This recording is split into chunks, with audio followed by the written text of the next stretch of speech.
నెల్లూరు జిల్లా పొదలకూరు పట్టణంలోని DNR ZP బాలికోన్నత పాఠశాలలో శుక్రవారం విద్యార్థులకు విద్యా కానుక కిట్లను పంపిణీ కార్యక్రమం నిర్వహించారు. ఈ కార్యక్రమానికి ముఖ్య అతిథిగా సర్వేపల్లి ఎమ్మెల్యే సోమిరెడ్డి చంద్రమోహన్ రెడ్డి పాల్గొని విద్యార్థినులకు విద్యా కానుక కిట్లు పంపిణీ చేశారు. ఈ కార్యక్రమానికి విచ్చేసిన ఎమ్మెల్యేను స్థానిక టీడీపీ నాయకులు, విద్యాశాఖ అధికారులు ఘనంగా స్వాగతం పలికారు. ఈ కార్యక్రమంలో వాళ్ళు మాట్లాడుతూ విద్యార్థులే రేపటి భవిష్యత్ అని, కానుక విద్యార్థులకు ఈ వయసులో చెడు వ్యసనాలు, అలవాట్లకు దూరంగా ఉండాలని, ఉపాధ్యాయులు మాటలు విని మంచి ఉన్నత స్థాయికి ఎదగాలని సూచించారు.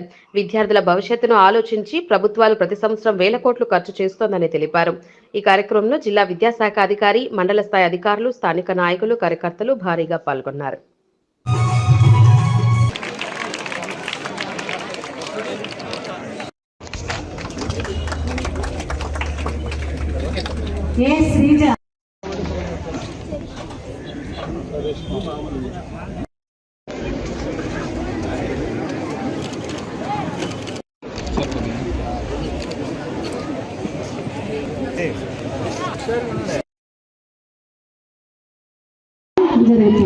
Okay sir.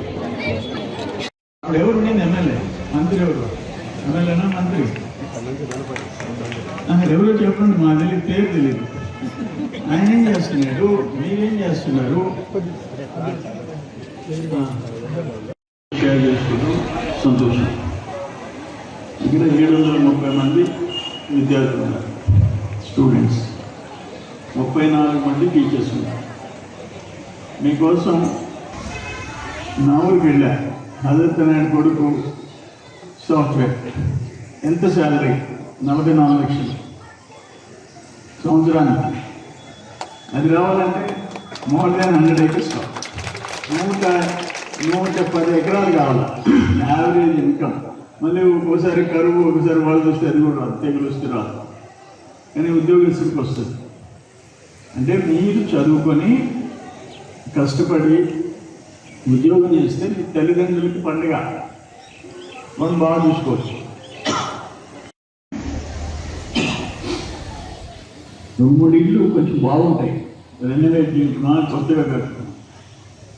వీళ్ళు ఏం చేస్తున్నారు అంటే, కొడుకు ఉద్యోగం చేస్తున్నాడు, కోడలు ఉద్యోగం చేస్తానని చెప్తారు. అంటే ఆటోమేటిక్గా మార్పు. కానీ మిగతా సేద్యం చేసే వాళ్ళందరూ ఇళ్ళు అట్టే ఉంటాయి, పాత. సో మేము అందరికీ కష్టపడాలా, పైకి రావాలా. అందరికీ హెయిర్ కటింగ్ చేయించి, అందరికీ షాంపూలు, సోపులు, బట్టలు 5 జతలు ఇచ్చి స్కూల్ పిల్లలందరికీ ఇచ్చాం. ఆ రోజు నుంచి డ్రాప్అవుట్స్ లేకుండా స్కూల్కి పోవడం మొదలుపెట్టాం. అందరూ స్కూల్కి అటెండ్ అవుతూ వచ్చారు. మొన్న ఎలక్షన్ ప్రచారంలో పోయినా, పోతే మళ్ళీ అది మొదలు. ఎవరంటే ఏదంటే.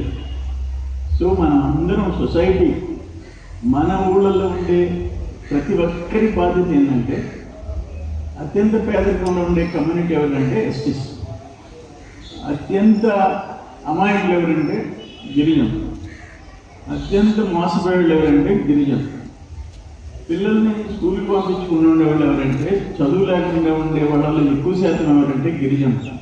12-13 ఏళ్ళకి పెళ్లి చేసే పని అయిపోయింది అనుకునే వాళ్ళు ఎవరంటే గిరిజనులు. వాళ్ళలో మార్పు తెచ్చడానికి మీ గ్రామంలో ఉండే లీడర్స్, క్యాడర్, ప్రజలు ప్రతి ఊరికి వెళ్ళి, మీ ఊరికి వెళ్ళి ఎంతమంది పిల్లలు స్కూల్కి పోతారు, కౌన్సిలింగ్ చేయండి, కన్విన్స్ చేయండి.